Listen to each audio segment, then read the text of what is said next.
এবার বোধহয় হাওয়া বদলে যেতে বসেছে। এবার দেখা যাচ্ছে হাসিনা দেশ ছাড়ার পর থেকেই ঢাকার সঙ্গে ইসলামাবাদের দহরম মহরম ক্রমশ বাড়াচ্ছে, আর এতেই সিঁদুরে মেঘ দেখছে ভারত। এতদিন ভারত বাংলাদেশকে শোষণ করে যে শান্তির সুবাতাস নিচ্ছিল, এবার সেই হাওয়া বদলে গিয়েছে। এবার ভারতকে হিসাব দিতে হবে বাংলাদেশে করা প্রতিটি অন্যায় ও অবিচারের। বাংলাদেশ ও পাকিস্তানের সম্পর্ক নিয়ে নতুন করে মাথা ব্যথা শুরু হয়েছে পশ্চিমবাংলার মিডিয়ার। আগে চীন ও বাংলাদেশের সম্পর্ক নিয়ে ভারতীয়দের ছিল নানা অভিযোগ। ভারতের অভিযোগের ভিত্তিতে ভারতের পুতুল সরকার চীনকে দূরে সরিয়ে রাখে। তবে এবার ছাত্র জনতার নতুন বাংলাদেশ ভারতীয়দের পছন্দের ভিত্তিতে নয়, সম্পর্ক করবে বাংলাদেশের স্বার্থকে সামনে রেখে। এরই ধারাবাহিকতায় পাকিস্তানের প্রধানমন্ত্রী শেহবাজ শরীফ ডক্টর মোহাম্মদ ইউনূসকে টেলিফোনে নতুন করে সম্পর্ক গড়ে তোলা নিয়ে আলোচনা করেন। এতে যেন ঘুম হারাম হয়ে গিয়েছে পশ্চিমবাংলার মিডিয়ার।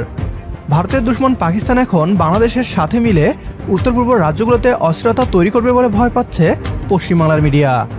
এ নিয়ে কি বলছে তারা, আসুন তা দেখি। পাকিস্তানের সঙ্গে সম্পর্ক কি ভালো হতে চলেছে বাংলাদেশের? হাসিনার আমলে বরাবরই ভারতের সঙ্গে কূটনৈতিক সম্পর্ক ভালো রাখার চেষ্টা করেছে বাংলাদেশ। হাসিনা সরকারের ঠিক আগে শেখ হাসিনার ভারত সফরের বিষয়টা থেকে তারও স্পষ্ট হয়।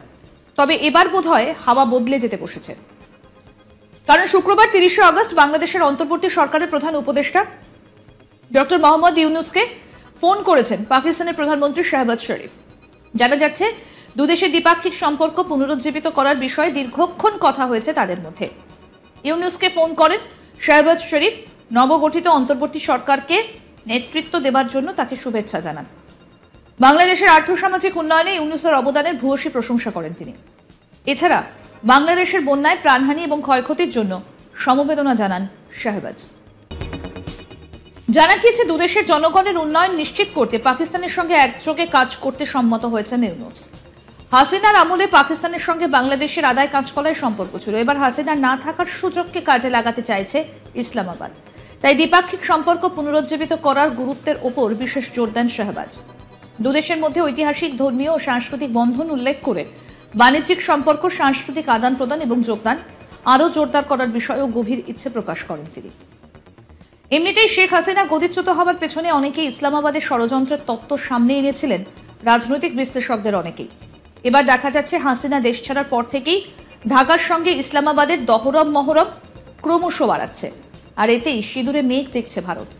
বিশেষজ্ঞদের মতে দুদেশের সম্পর্ক মজবুত হলে পাক মদতে বাংলাদেশে মাথাচাড়া দিয়ে উঠবে জঙ্গি সংগঠনগুলো। ফলে অসম, মণিপুরের মতো রাজ্যগুলোতে সন্ত্রাসী কার্যকলাপ বৃদ্ধি পাবে।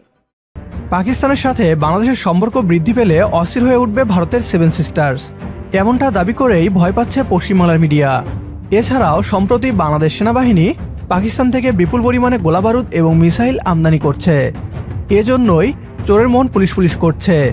ভারত বাংলাদেশের পাহাড়ি সন্ত্রাসী গোষ্ঠীকে মদত দিয়ে পাহাড়কে এতদিন অস্থিতিশীল করে রেখেছিল। শান্তিবাহিনী নামে এক সন্ত্রাসী বাহিনীও তৈরি করেছে ভারত, আর তাই এখন তারা ভয় পাচ্ছে একইভাবে বাংলাদেশ ও উত্তর পূর্ব রাজ্যগুলোতে হয়তো ভারতের বিরুদ্ধে বদলা নিতে শুরু করবে। নতুন করে স্বাধীন হওয়ার পর যদি কেউ জিজ্ঞেস করে আমরা কি পেলাম, তাহলে তাদের আমাদের এই ভিডিওটি দেখাবেন। এতদিন ভারতকে বাংলাদেশ ভয় পেত, এখন বাংলাদেশকে ভয় পাচ্ছে ভারত। আজকের ভিডিও এ পর্যন্তই।